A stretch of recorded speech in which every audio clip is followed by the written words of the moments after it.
She said, "We need someone younger and more innovative." Right after pushing me out to promote her cousin to vice president, she thought I'd go quietly. She thought I was just another obsolete cog in her machine, but what she didn't know was that I'd built the entire infrastructure she was sitting on, and when I walked out, I didn't walk alone. My name is Morgan Thorne, and for 14 years, I was the invisible spine holding Halvik Systems upright. Not the face on the annual reports, not the voice in shareholder meetings, but the one who made sure the numbers always added up, the audits always passed, and the financial forecasts never missed their mark by more than 2%. At 38, I'd survived 3 mergers, 5 CEOs, and countless restructurings that left bodies in their wake. Each time, I adapted, evolved, learned. I became fluent in every financial system we'd ever used, memorized the quirks of our legacy databases, and built automated solutions that saved us millions in consultant fees. The back-end infrastructure, I designed it. The forecasting models that impressed investors quarter after quarter, my algorithms, the fact that we'd never once been fined by auditors despite our labyrinthine corporate structure. That was me, working until 3 a.m. to untangle the mess before inspection day. I wasn't ambitious in the traditional sense. I didn't crave corner offices or executive parking spots. What I wanted was simpler to be indispensable, to know that without me, the whole house of cards would collapse. It was a quiet power, but it was mine. Then Hadley Monroe arrived. She swept in 6 months ago, all bleached teeth and motivational quotes, fresh from her wedding to our CEO's nephew. Her resume listed her as a personal development consultant, which apparently qualified her to become our new Senior Vice President of Strategic Innovation. Nobody quite knew what that meant, but she had an office on the executive floor within a week. At first, I ignored her. Another nepotism hire, another empty suit who'd flame out in 18 months. I'd seen dozens like her, but Hadley was different. She wasn't content to collect a paycheck and play golf. She wanted to remake Halvik's in her image, and that image didn't include people like me. The first sign came during her inaugural all-hands meeting. She stood at the podium, designer dress catching the light, and spoke about dynamic transformation and next-generation leadership. Her eyes swept the room, pausing on each department head over 40. When they landed on me, I saw something cold behind the smile. Calculation, assessment, dismissal. "We need to shed the weight of outdated thinking," she said, her voice honeyed poison. "Some of you have been here so long. You've become the furniture, comfortable, familiar, but ultimately replaceable." The younger employees applauded. The veterans exchanged glances. I kept my face neutral, but inside, I was already running diagnostics. If she wanted a war, she'd picked the wrong target. Over the next months, her transformation began. First, she hired consultants' kids fresh from business school who strutted around with their tablets and disrupted workflows that had run smoothly for years. Then came the reorganizations. Departments that reported to me suddenly found themselves under her newly created subsidiaries. My access to certain systems was mysteriously revoked, then restored after I complained, then revoked again. But the masterstroke was Kyle Monroe. Yes. Another Monroe appeared one Tuesday morning, trailing Hadley like a lost puppy. Fresh MBA from a middling school, internship at his daddy's firm, and zero experience managing anything larger than his trust fund portfolio. Hadley introduced him as a consultant observing our financial operations. He spent his days shadowing me, asking elementary questions, and taking notes on his leather-bound journal like he was conducting anthropological research. I knew what was happening. I'd seen this playbook before. Create a paper trail. Document everything the target does. Find or manufacture a reason for termination. Install your own person. Classic corporate assassination. What Hadley didn't understand was that I'd spent 14 years making myself architecturally essential to Halvik Systems. Every critical process ran through systems I'd built. Every automation bore my digital fingerprint. And thanks to a contract amendment I'd negotiated 3 years ago, buried in subsection 47C of an NDA renewal, Hadley clearly hadn't read anything I'd created on my own time remained my intellectual property. I'd been preparing for this moment since the day she'd called us furniture. Every script, every macro, every custom solution was quietly migrated to my personal servers. The company still had access, of course, for now, but that access ran through authentication keys that only I controlled. As I watched Kyle fumble with basic Excel functions during our knowledge transfer sessions, I almost felt sorry for him. Almost. He was just another pawn in Hadley's game, too naive to realize he was being set up to fail. The invitation came on a Friday at 4:45 p.m. Just a meeting request from HR. No subject line, no agenda. But I knew what it meant in corporate America. Late Friday meetings only meant one thing. I closed my laptop, backed up one final time, and smiled. Hadley thought she was eliminating an obstacle. What she was actually doing was pulling the pin on a grenade. The all-hands meeting was scheduled for 2 p.m. on a Thursday. Mandatory attendance.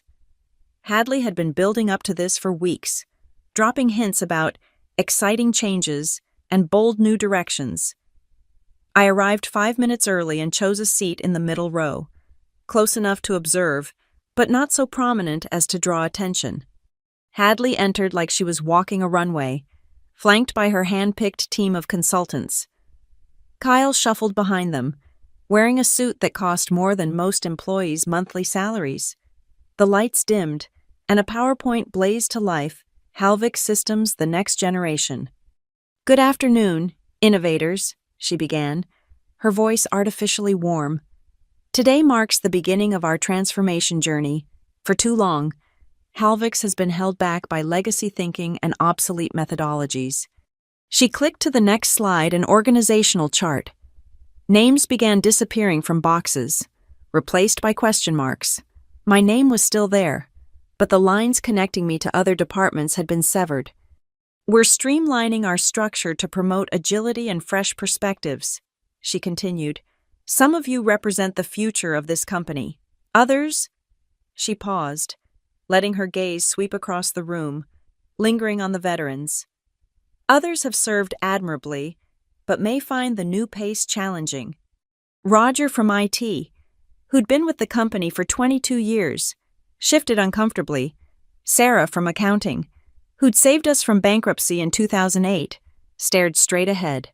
I kept my expression neutral, but I was memorizing every word, every gesture, every implied threat.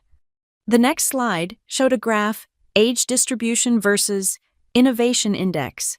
It was pure pseudoscience, correlating employee age with made-up metrics about creative output and digital nativity. The message was clear: if you were over 35, you were a problem to be solved. "We'll be conducting comprehensive reviews over the coming weeks," Hadley announced. "One-on-one sessions to assess cultural fit and future potential. These aren't performance reviews, think of them as alignment conversations." Someone raised a hand. Marcus from legal, mid-50s, impeccable record. "What criteria will be used for these assessments?" Hadley's smile tightened. "Excellent question, Marcus. We're looking at adaptability, innovation mindset, and synergy with our new strategic vision. It's less about what you've done and more about what you can become.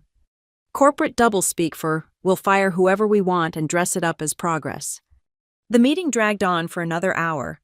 Hadley introduced her consultants, all under 30, all with connections to her social circle. They spoke about disrupting financial paradigms and leveraging bleeding-edge solutions, empty phrases that meant nothing but sounded impressive to anyone who didn't understand our actual business.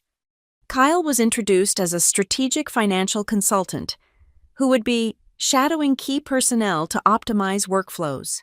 When Hadley mentioned he'd be working closely with the finance department, she looked directly at me, a challenge, a promise. After the meeting, the veterans gathered in the break room. Nobody spoke at first. We'd all heard the message loud and clear: surrender or be eliminated. 22 years, Roger finally said, staring at his coffee. "I built their entire IT infrastructure from scratch." "She can't just fire everyone over 40, Sarah protested. "That's age discrimination." Marcus shook his head. She won't frame it that way. It'll be about cultural fit or strategic realignment. By the time we could prove discrimination, we'd be broke from legal fees. They all looked at me. As the youngest of the old guard, somehow I'd become their unofficial leader. "What do you think, Morgan?" Roger asked. I set down my coffee cup carefully. I think Hadley Monroe just declared war on anyone who was here before she arrived. I think she wants to stock this company with people who owe their careers to her. And I think she's underestimating exactly how much institutional knowledge walks out the door when you fire the people who built the institution. So what do? I stood up, smoothing my jacket. We do our jobs, we document everything, and we wait. For what? For her to make a mistake.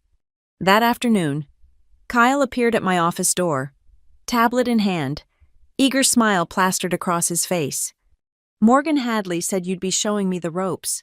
I'm super excited to learn from someone with so much experience." I gestured to the chair across from my desk. "Of course. Let's start with the basics. Tell me, Kyle, what do you know about our financial reporting systems?" "Well, I took several courses on modern financial platforms at school, cloud-based solutions, AI-driven analytics, blockchain integration.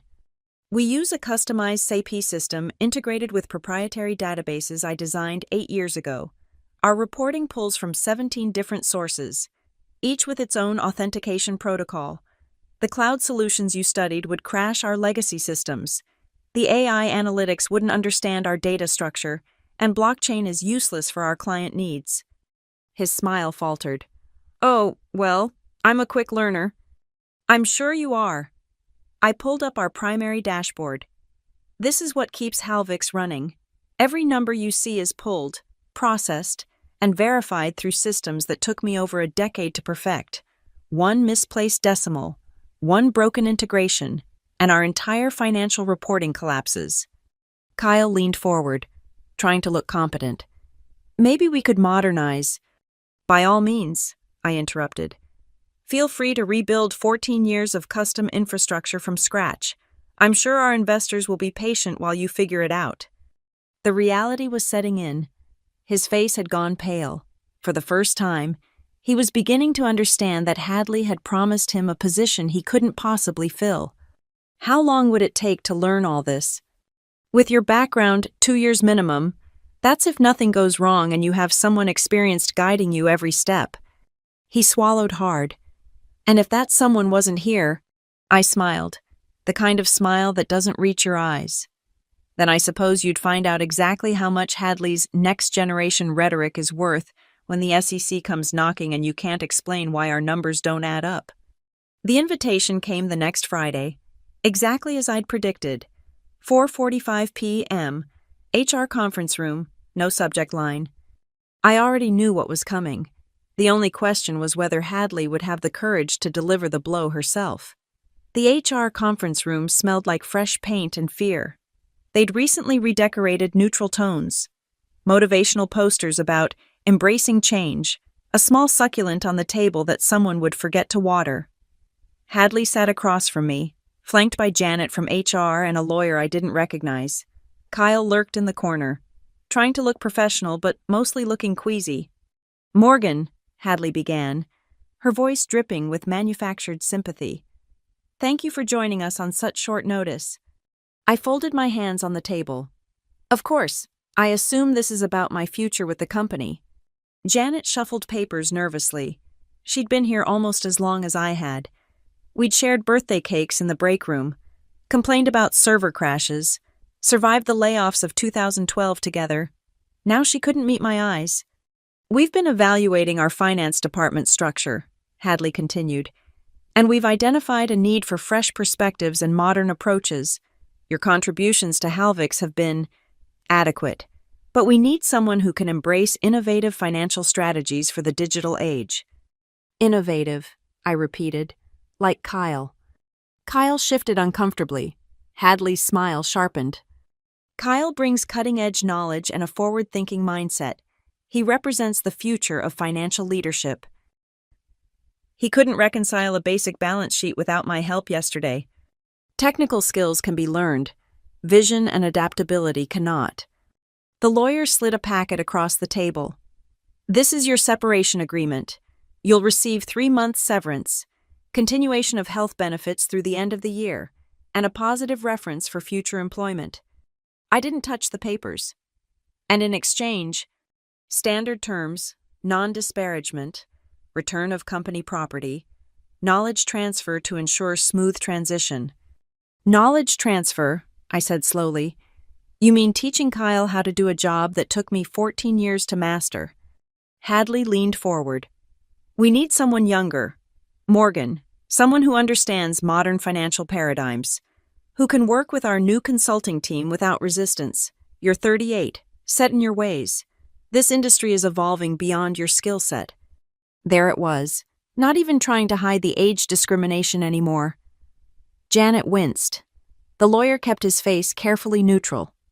I see. I stood up, smoothing my skirt. When would you like me to leave? Today would be best. Security will escort you to gather your belongings. Kyle will shadow you next week for knowledge transfer. No. The word hung in the air like a dropped grenade. Excuse me? Hadley's voice had lost its false warmth. I said no. My employment contract specifies 30 days' notice for termination without cause. Unless you're firing me for performance issues, which would be fascinating given my last review, I'll work my full notice period.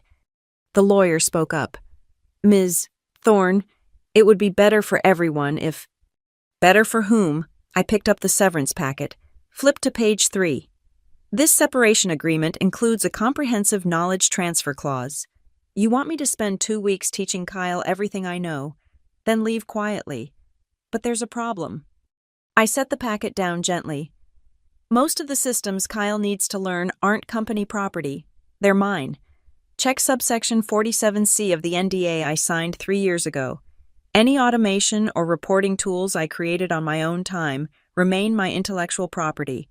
I've graciously allowed Halvix to use them, but that permission is revocable. The lawyer grabbed the packet, flipping through pages rapidly. Hadley's face had gone from smug to confused to alarmed. That can't be right, she said. Everything you create for the company belongs to the company. Everything I create during business hours for direct company use, yes, but those evening and weekend hours I spent building custom solutions, those belong to me. Your predecessor agreed to this arrangement because it saved Halvix millions in consulting fees. I walked to the door, then turned back. 3 days from now, when your financial reporting systems start failing, when your dashboards go dark, when Kyle can't access the tools he needs, don't call me. I won't be answering. You can't just, Hadley started. I'm not doing anything, I said calmly. I'm simply exercising my rights as outlined in our legal agreement. Rights you should have reviewed before attempting to replace me with your unqualified nephew. Kyle made a strangled sound. Cousin, he corrected weakly. I'm her cousin. My mistake. I opened the door. Janet, I'll clean out my office on Monday. Have security ready if you must. But I'll be handling this transition properly. Oh, and Hadley. She glared at me. All pretense of professionalism gone. You said I was 38 and set in my ways. You're right about my age, but you're wrong about everything else. I'm not set in my ways. I'm confident in my value. There's a difference. You'll understand it soon enough. I left them in that sterile conference room. Hadley shouting at the lawyer. Kyle looking like he might vomit. Janet staring at her hands. The walk back to my office felt longer than usual, but my steps were steady. At my desk, I opened my laptop and typed a single message to the private group chat I'd maintained with the other department heads, the ones who'd survived as long as I had, who understood how Halvix really worked. The clock starts now. Roger responded within seconds. How long? 3 days. Sarah. Need anything? Just watch and be ready. Marcus added, legals standing by. I closed the laptop and looked around my office. 14 years of photographs, awards, memories. On Monday, I'd pack them all. But tonight, I had work to do. Systems to secure, access to revoke, passwords to change. Hadley thought she'd won by forcing me out. She thought I'd scramble to train Kyle, desperate to maintain my professional reputation. She thought I'd go quietly into corporate oblivion. She thought wrong. The real lesson, the one they don't teach in business school, is that power isn't about titles or corner offices. It's about making yourself the person who knows where all the bodies are buried and, more importantly, which systems keep them hidden. And in 3 days, Hadley Monroe would learn exactly what happens when you declare war on the person holding all the shovels. The weekend passed in a blur of keystrokes and command lines. I worked from my home office, methodically transferring ownership of every tool, script, and automated system I'd built over the years. Each one required careful extraction, separating my intellectual property from Halvix's infrastructure without damaging either. It was like performing surgery on conjoined twins, requiring precision and patience. My phone buzzed constantly. Kyle, growing increasingly desperate as he realized the magnitude of what he'd agreed to inherit. I didn't answer. Hadley, alternating between threats and bargaining. I let those go to voicemail. Even a few board members, suddenly interested in the transition process after someone, probably Marcus, had whispered in their ears. Those I ignored too. The beauty of my position wasn't just what I'd built, but how I'd built it. Every solution was modular, connected to Halvix's systems through carefully designed interfaces that I controlled. The company had the right to use these tools for now, but the tools themselves lived on my servers, authenticated through my security protocols. Sunday night at 11:59 p.m., I executed the final command, a simple script that would revoke Halvix's access to my systems at exactly 9 a.m. Monday morning. Not immediately, that would be petty, but precisely when the first wave of financial reports were due, when Kyle would be frantically trying to pull quarterly data, when Hadley would be in her morning meeting with investors. I poured myself a glass of wine and sent one last message to the department head's group chat. Tomorrow. Keep your calendars clear after 9. Monday morning, I arrived at the office at 7:30 a.m., earlier than usual. Security was already waiting, 2 guards who looked apologetic as they explained they'd been instructed to supervise my packing. Orders from the top, one mumbled, avoiding eye contact. Of course, I smiled. I'll just need to finish a few things first. Standard handover documentation. They relaxed, probably relieved I wasn't making a scene. I sat at my desk, opened my laptop, and began typing. Not documentation, they'd get none of that, but emails. Carefully worded messages to key clients, explaining that I was leaving Halvix and thanking them for years of collaboration. Professional, warm, with just a hint that they might want to verify their next financial reports extra carefully. At 8:45 a.m., Kyle appeared, laptop clutched to his chest like armor. Morgan, thank God you're here.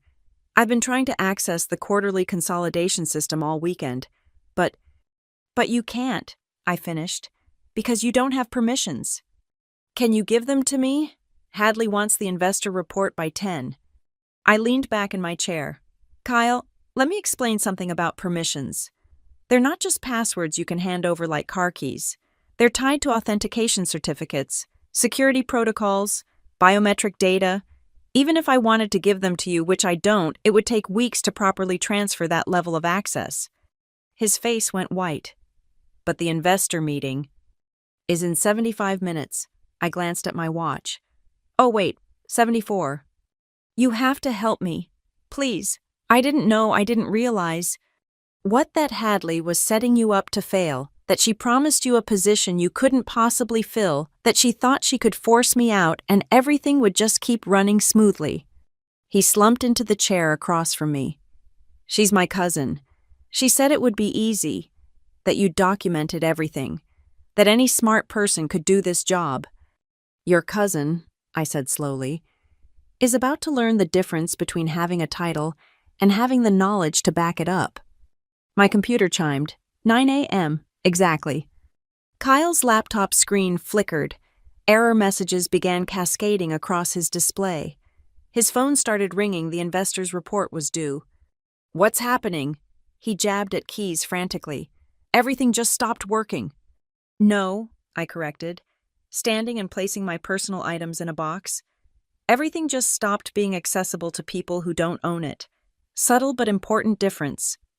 The door burst open. Hadley stood there, hair slightly mussed, panic creeping through her professional veneer. "What did you do?" she hissed.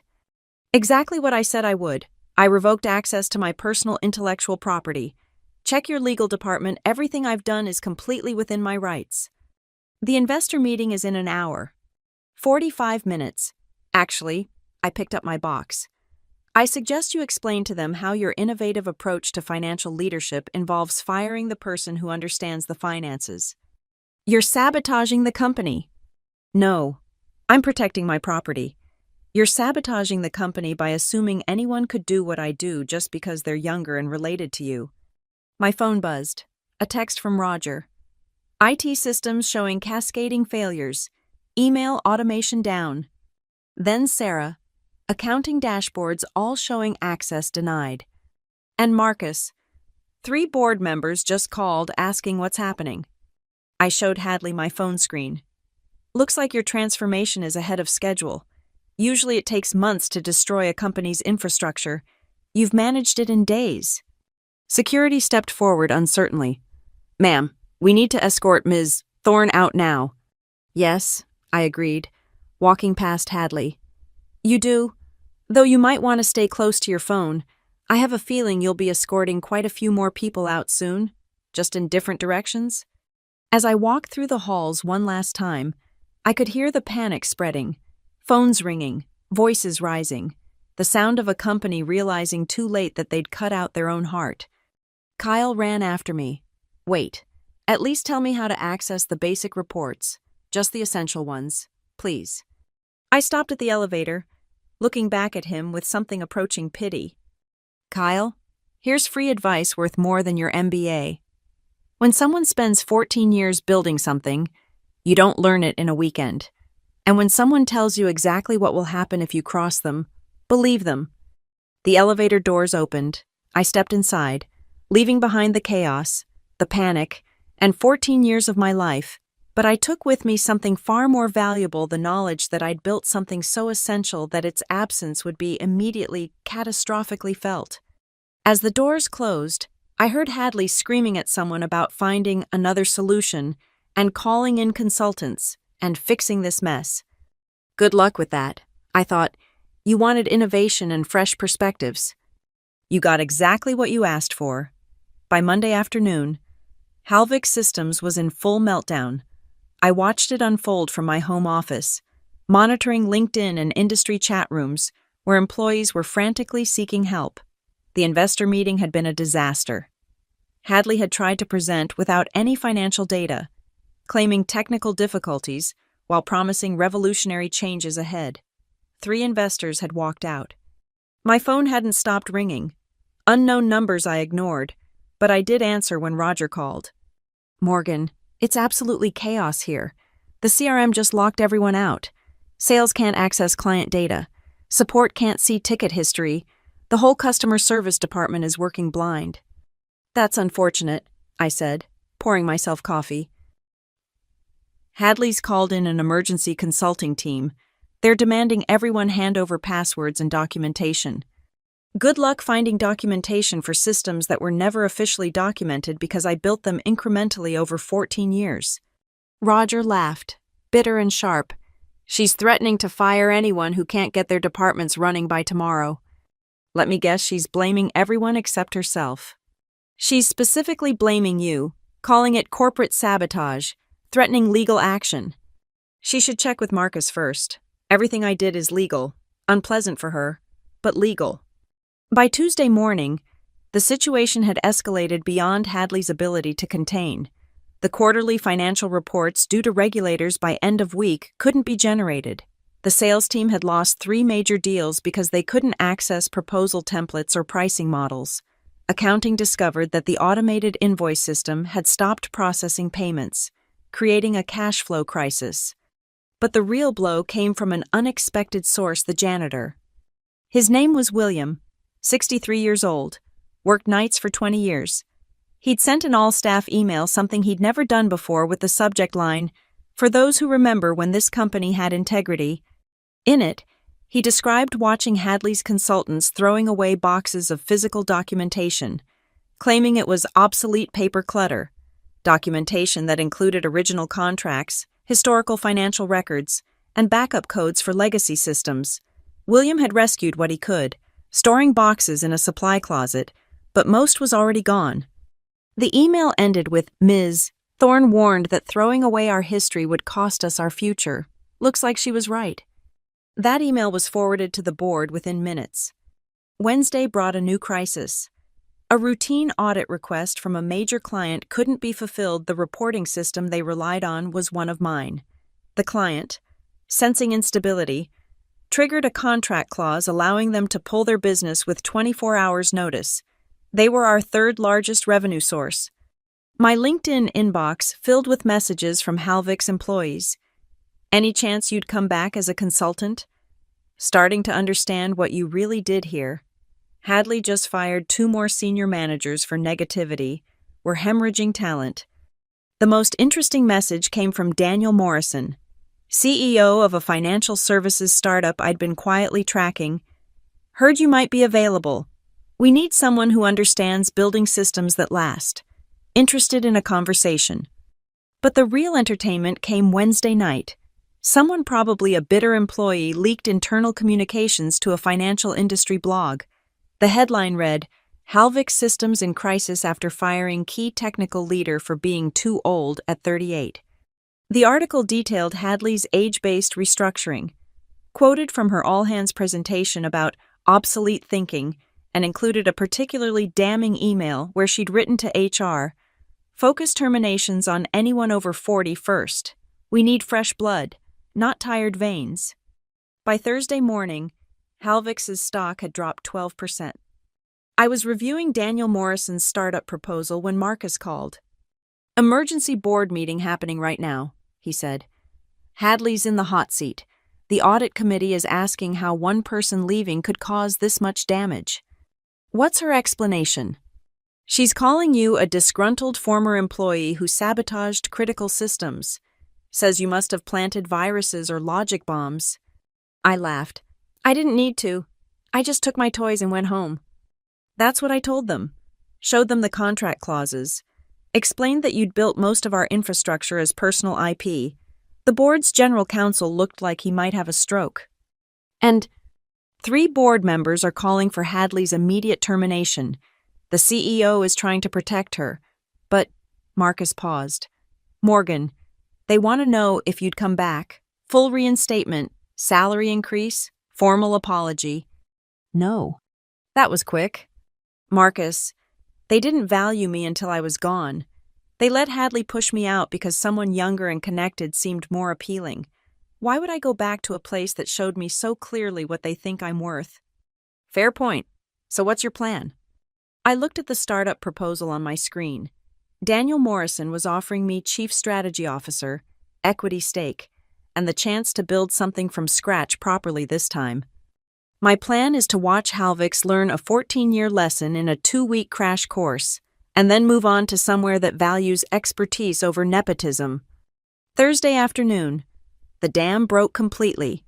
17 department heads submitted resignations, effective immediately. They'd found out about the Morrison startup. Somehow word had leaked that I was joining as CSO, and every single one had reached out asking if there were other positions available. The exodus that followed wasn't orchestrated by me. I didn't recruit them or promise them anything. They simply looked at what Halvik's had become under Hadley's transformation and decided they wanted no part of it. When experienced professionals see a company willing to throw away 14 years of institutional knowledge for the sake of fresh perspectives, they start updating their resumes. By Friday, 43 key employees had either resigned or signaled their intention to leave. The financial reports due to regulators were submitted late and full of errors. 2 more major clients pulled their contracts. The stock price fell another 8%. And Kyle. He'd lasted exactly 5 days in a position he was supremely unqualified for before sending his own resignation, citing irreconcilable differences with corporate leadership and an untenable work environment. I heard later that his resignation email included the line, I was promised a management role. Instead, I was set up to fail by a family member who valued nepotism over competence. Even the furniture was learning to bite back. The resignation letters read like poetry, each one carefully crafted, professionally worded, but with an underlying message that was impossible to miss. Choose Morgan. Rogers was first, submitted at 9 a.m. Friday. After 22 years of building and maintaining Halvix's IT infrastructure, I've decided to pursue opportunities that value experience and institutional knowledge. Sarah followed at 9:30 a.m. I've accepted a position where financial expertise is recognized as an asset, not a liability of age. By noon, HR was overwhelmed. Janet later told me she'd processed more resignations in one day than in the previous 5 years combined. The pattern was clear: every single person leaving was either joining Morrison's startup or had secured positions at companies that had been quietly watching Halvix's implosion. I didn't recruit them. That's what Hadley never understood when she accused me of poaching in her increasingly frantic emails to the board. These people came to me because they'd seen what their futures looked like under her leadership: disposable, replaceable, their years of expertise dismissed as obsolete thinking. Daniel Morrison was ecstatic. "Morgan, do you realize what you've brought me? Not just talent, but battle-tested professionals who've survived corporate wars. This is better than any recruiting firm could have delivered." We were meeting in his office, a converted warehouse space that would soon house the core team from Halvix. He'd already secured additional funding based on the caliber of people joining. "They're not coming for me," I corrected. "They're leaving Hadley. There's a difference." The result's the same. We're getting a pre-built, high-functioning team that already knows how to work together. Do you know how rare that is? My phone buzzed.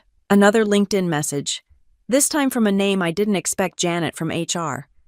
"Morgan, I need you to know I never wanted to be in that room when they fired you.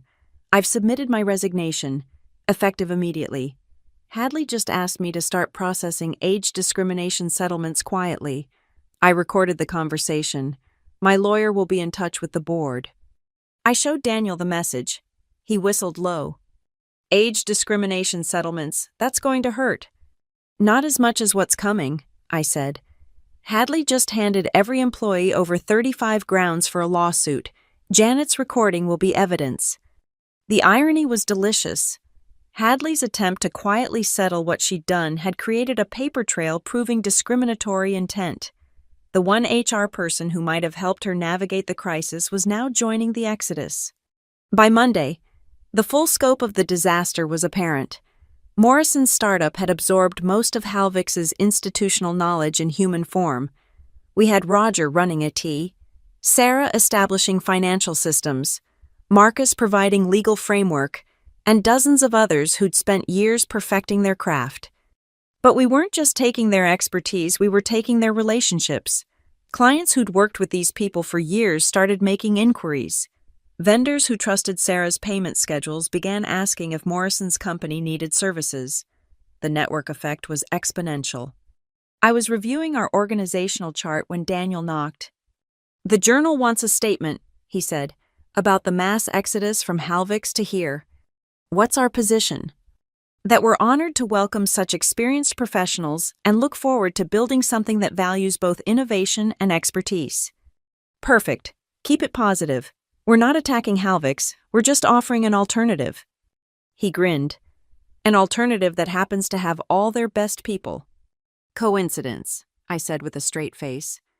The truth was, I hadn't planned this part. I'd expected maybe 5 or 6 people to leave Halvix in solidarity, but 43. That was beyond my wildest expectations. It turned out that when you tell an entire generation of workers they're obsolete, they tend to prove you wrong by becoming your competition. Tuesday brought unexpected news. The board had called an emergency meeting, and according to Marcus, who still had contacts inside, it was brutal. The audit committee presented their findings. Halvix was facing potential regulatory fines for late filings, multiple age discrimination lawsuits, and a talent drain that had left entire departments non-functional. The CEO tried to defend Hadley, arguing she was implementing necessary changes, and thinking boldly about the future. One board member reportedly responded, "She thought so boldly that she fired the person who knew how everything worked. Now we're hemorrhaging talent to a startup that's going to eat our lunch." But the killing blow came from an unexpected source. William, the janitor who'd saved those documents, had done more than just store them. He'd cataloged them, creating an inventory of everything Hadley's consultants had tried to destroy, including original patents, proprietary research, and documentation proving that several innovations Hadley claimed credit for were actually systems I'd built years earlier. He'd sent this inventory to the board with a simple note: "A company that throws away its history doesn't deserve a future." Wednesday morning, I was settling into my new office when my phone rang. A number I recognized but hadn't seen in days. Halvix's main line. "Morgan." The voice was familiar. CEO David Brennan, Hadley's uncle by marriage, the man who'd let her reshape his company. "I'm calling to discuss your return." "I'm not interested." "You haven't heard our offer?" "I don't need to. I have a new position, equity stake, and colleagues who value what I bring. What could you possibly offer that would make me come back?" A pause. "Hadley's position." I laughed. Actually laughed. "You want me to clean up her mess?" "The board is insisting. They want experienced leadership, someone who understands our systems." "The systems that no longer exist because I own them, those systems." "We could negotiate access rights." "David," I interrupted, 2 weeks ago, your company decided I was too old and set in my ways. Now you want me back because the young innovation you chose instead burned everything down." "No." "Morgan, please, we're facing regulatory action, lawsuits, client defections. All of which was predictable when you let Hadley fire anyone who knew how things worked. She's my wife's niece. I thought she could bring fresh energy. She brought fresh chaos, and now you're dealing with the consequences." I heard him sigh. "What would it take?" "Nothing you're willing to give, because what I wanted was simple: to be valued for what I knew, not dismissed for how long I'd known it. That ship hasn't just sailed. Hadley set it on fire and pushed it off a cliff." "The board wants her gone," he said quietly. "It's already decided." "Then you should have thought about that before letting her declare war on experience. Good luck, David. You're going to need it." I hung up and looked around my new office. Clean desk, fresh start, team of brilliant professionals who'd chosen to build something new rather than watch something old be destroyed. My computer pinged. An email from the Morrison startup's first major client, a company that had just pulled their contract with Halvix. "Looking forward to working with a team that values continuity and expertise. Please have Sarah set up our usual reporting structure. It's good to work with professionals who understand that innovation and experience aren't mutually exclusive." I smiled and forwarded it to the team. The subject line read simply, "We begin." The news broke Thursday morning on every major financial outlet. Halvix Systems EVP terminated following mass exodus, ran across Bloomberg. The Wall Street Journal was less kind. How one executive's ageism crusade destroyed a financial services giant. But it was the internal leak to TechCrunch that provided the most damaging details. Someone, likely one of the remaining employees, had recorded the emergency board meeting. The audio was damning, board members shouting about catastrophic leadership failure and potential bankruptcy, and one particularly memorable quote: "She fired the person who literally built our infrastructure because they were 38. What kind of insanity is that? Marcus called me as I was reviewing contracts for 3 more ex-Halvix employees joining Morrison. "You need to see this," he said. "Check your email." The attachment was a legal filing. Hadley Monroe had been terminated for cause, effective immediately, but that wasn't the interesting part. The board had also filed a civil suit against her for gross negligence and breach of fiduciary duty. They were seeking damages for the destruction of company value. "They're throwing her under the bus," Marcus explained, "trying to contain the damage by making her the sole villain." "She wasn't sole," I said. "David enabled her. The board approved her hiring. HR implemented her policies. She just gave them what they thought they wanted until they saw the bill." The irony wasn't lost on me. The same board that had allowed Hadley to systematically purge experienced employees was now desperately trying to distance themselves from her actions. Corporate accountability was, as always, selective. By Friday, the full scope of Halvix's crisis emerged. The quarterly earnings call was a disaster. David Brennan, trying to maintain composure, admitted to operational challenges and temporary disruptions in financial reporting capabilities. When an analyst asked directly about the mass resignations, he deflected with vague promises about rebuilding with purpose. The stock price dropped another 22%. Meanwhile, at Morrison, we were building exactly what Hadley had claimed to want: innovative financial solutions. The difference was we were building them on a foundation of expertise, not in spite of it. Roger had integrated AI-driven predictive modeling with the robust security protocols he'd perfected over decades. Sarah created a revolutionary real-time audit system based on patterns she'd observed across 20 years of financial cycles. Innovation and experience weren't opposites, they were partners. Hadley just never understood that. Monday brought unexpected visitors. 3 members of Halvix's board arrived at Morrison's offices, asking to meet with me personally.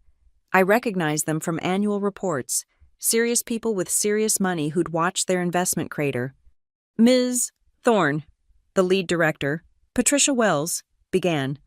"We're here to discuss the situation at Halvix." "There's nothing to discuss. I don't work there anymore." We're also aware that you've effectively rebuilt Halvix's core competencies here at Morrison. We'd like to explore an acquisition." Daniel, who'd joined the meeting, nearly choked on his coffee. "You want to buy us?" "We want to buy back what we lost," Patricia clarified. "The talent, the systems, the institutional knowledge, name your price." I leaned back, studying them. These were the same people who'd let Hadley destroy careers in the name of transformation. Now they wanted to buy their way out of the consequences. "Everything you lost is worth more now," I said simply. The people who left Halvix didn't just bring their skills, they brought their loyalty to a company that values them. You can't buy that back. "Everyone has a price," another board member insisted. "Do they?" I looked around the conference room. Roger left a 22-year career because you let someone call him obsolete. Sarah walked away from a pension because you valued an MBA over decades of experience. 43 people chose uncertainty over staying at a company that saw them as expendable. What price fixes that? Patricia tried another approach. "What if we offered you the CEO position at Halvix, full autonomy to rebuild as you see fit?" "You had me," I said quietly. "For 14 years, you had someone who understood every system, every process, every connection that made your company work. And you let Hadley Monroe throw me away because I wasn't young enough for her vision. Why would I go back?" They left empty-handed, but not before Patricia handed me her card. "When you're ready to discuss this rationally," she said. I dropped it in the trash before they'd reached the elevator. Tuesday's news cycle brought fresh humiliation for Halvix. The SEC announced a formal investigation into their delayed financial filings. 3 more major clients terminated contracts, and in a particularly brutal twist, Kyle Monroe, Hadley's cousin, had given an interview to Business Insider detailing how he'd been manipulated into accepting a position I was vastly unqualified for, and set up to fail by a family member who prioritized nepotism over competence. He'd ended with, "Morgan Thorne tried to warn me. I should have listened." But the real devastation came from an unexpected source: the employees who'd stayed. Someone created an anonymous blog called Still at Halvix, documenting the daily chaos. Posts included: Day 12 without functioning financial reports, manually calculating everything in Excel like it's 1995. New consultants arrived today. Combined age maybe 75, combined years of experience 0. They're teaching us about agile financial methodology. We can't run basic reports. Overheard board member on a call. How did one person leaving cause this? Maybe because that one person built everything you're trying to use. The blog went viral in financial services circles. Recruiters began circling Halvix like vultures, picking off the remaining talent. Wednesday afternoon, I received one final communication from Halvix, not from the board or David Brennan, but from Hadley Monroe herself. A text message, sent from what was clearly a personal number. I hope you're satisfied. You've destroyed everything I worked for. I stared at it for a long moment, then typed back. I didn't destroy anything. I simply took my knowledge and left. What you destroyed was yours to lose: 43 careers, countless years of experience, and a functioning company. That was all you. She responded immediately. The board is suing me. My reputation is ruined. No one will hire me. Imagine, I replied, being judged as obsolete and unemployable. Imagine having your worth dismissed because someone with power decided you didn't fit their vision. Imagine watching your career end, not because of what you did wrong, but because of who you were. Now multiply that by 43. She didn't respond. She didn't need to. That evening, Daniel called a company meeting. Morrison Financial Systems, our official name, now had just secured its largest contract yet. A Fortune 500 company impressed by our team's credentials and track record. They'd specifically mentioned wanting to work with seasoned professionals who understood that innovation builds on experience, not in spite of it. As I looked around the room at former Halvix employees, people Hadley had marked for termination, professionals she'd called furniture, I saw the future she'd tried to prevent: experienced leaders mentoring hungry newcomers, innovation grounded in hard-won knowledge, a company built on valuing what people knew, not how long they'd known it. Roger raised a glass to Morgan, who showed us that sometimes the best revenge is simply knowing your worth. And charging accordingly, Sarah added, to laughter. I raised my own glass but said nothing. The truth was, this hadn't been about revenge. It had been about reality. Hadley created a world where experience was a liability and connections mattered more than competence. All I did was show her what that world actually looked like. The message from Hadley arrived on a Thursday evening, 3 months after her termination. Not a text this time, but a carefully worded email sent through her lawyer, offering to pay for private consulting services to help stabilize Halvix's systems. The audacity was breathtaking.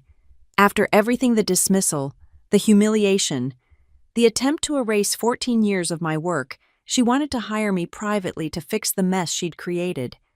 I didn't hesitate. I forwarded the email to our Morrison internal chat with a simple caption: "The furniture has been asked to redecorate." The responses were immediate, Roger. "How much is she offering?" Sarah, "Not enough zeros in the world." Marcus, "This is beautiful. Frame it." But I didn't respond to Hadley. Not because I was being petty, but because I was busy. Morrison had just landed 3 more major contracts, all from companies that had watched Halvix's implosion and decided they wanted the team that actually knew what they were doing. The next morning, Daniel called me into his office. "We need to talk about scaling. We're getting more interest than we can handle." "Good problem to have." "Morgan, I'm serious. We have 7 Fortune 500 companies wanting proposals. We need to hire." I smiled. "I know someone. William?" "The janitor." The man who saved Halvix's documentation when Hadley tried to destroy it. The one who pays attention, who understands that every role matters. He's retiring from Halvix next month. I want to bring him on as facilities director. Daniel blinked. "You want to hire a janitor as a director?" "I want to hire someone who understands that wisdom comes from paying attention, not from titles. Someone who saved a company's history because he knew it mattered. That's the kind of thinking we need." "Do it." That afternoon, I called William personally. His voice was gruff, surprised. "Ms. Thorne heard you were doing well at that new place." "We're doing better than well, and we need someone who understands that every detail matters, interested." The silence stretched. Then, "You offering me a real position, not just pushing a mop?" "Director of Facilities, full benefits, equity participation, and the chance to build something from the ground up. What do you say?" "I say Hadley Monroe was a fool to let you go." "Then help me prove it." The final board meeting at Halvix happened on a rainy Tuesday. According to Marcus's sources, it was brutal. The SEC had levied fines for reporting failures. Age discrimination lawsuits were moving forward. The stock had lost 60% of its value. 3 board members resigned in disgrace. David Brennan announced his own resignation, effective immediately. His final statement to the press was telling, "I take full responsibility for allowing a culture that valued appearance over substance, connections over competence, and youth over wisdom. The market has delivered its verdict." But the moment that truly marked the end came later that day. Someone leaked the final email Hadley had sent to her remaining allies at Halvix before the board terminated her. "If you can't innovate past 40, you shouldn't be leading. I stand by that." The old guard leaving was necessary for transformation. Even facing lawsuits, investigations, and career ruin, she still didn't understand. She'd confused disruption with destruction, innovation with ignorance, fresh perspectives with willful blindness to hard-won knowledge. That evening, I stood in Morrison's offices, our third expansion in as many months, watching my former colleagues work. Roger was training a team of young engineers, teaching them systems architecture with patience earned over decades. Sarah was mentoring new accountants, showing them how to spot patterns that only experience could reveal. The integration of knowledge across generations, exactly what Hadley had tried to prevent. My phone buzzed. Another message from a Halvix board member. "Please reconsider. We're prepared to offer unprecedented terms." I deleted it without reading further and pulled up our latest metrics. Morrison's valuation had grown by 300%. We had 43 founding employees who owned equity. Our client list read like a who's who of financial services, and we'd done it all in less than 4 months. But the number that mattered most was 0 employees dismissed for being too experienced, 0 knowledge lost to ageist policies, 0 people made to feel obsolete because they'd mastered their craft over years instead of minutes. The next morning, I arrived early as always. The office was quiet, just me and the sunrise through the windows. I made coffee, reviewed the day's agenda, and smiled at the irony of it all. Hadley had wanted transformation. She'd achieved it, just not how she'd planned. By trying to eliminate experience, she'd created a competitor built entirely on it. By pushing out the old guard, she'd forged them into a unified force. By declaring war on institutional knowledge, she'd shown everyone exactly how valuable it was. My computer chimed. A new email. Subject line: Halvix Systems Files for Chapter 11, Bankruptcy Protection. I read it once, then archived it. History, old news, the past. Meanwhile, I had a 9 a.m. meeting with potential investors, a 10:30 a.m. strategy session with the team, and lunch with 3 more ex-Halvix employees looking to join us. The future was demanding my attention, and I had work to do. As I settled in at my desk, I thought about Hadley's question, "If you can't innovate past 40, you shouldn't be leading." She was half right. If you can't innovate, you shouldn't be leading. But innovation isn't about age. It's about understanding that the best ideas build on what came before. That experience enables creativity rather than constraining it, and that wisdom earned over decades is an asset, not an obstacle. I opened my laptop and began typing a company-wide email. Team, this morning marks a milestone not because of what's ending, but because of what we're building. Every one of you chose to bet on experience, knowledge, and the radical idea that growing older means growing wiser. The market has proven us right, but more importantly, we've proven that a company built on respect for all generations isn't just morally correct, it's strategically superior. Let's get to work. We have a future to build, and it's going to be innovative, experienced, and unstoppable. Morgan. I hit send, took a sip of coffee, and got to work. Hadley was probably somewhere, reading about Halvix's bankruptcy, wondering how everything had gone so wrong, but I didn't have time to think about her. I was too busy proving that the furniture she'd tried to throw out had been load-bearing all along. Thank you for listening to this story of corporate revenge and vindication. Where are you listening from today? I'd love to hear your thoughts in the comments below. Have you ever experienced ageism in the workplace or watched experience be dismissed as obsolete?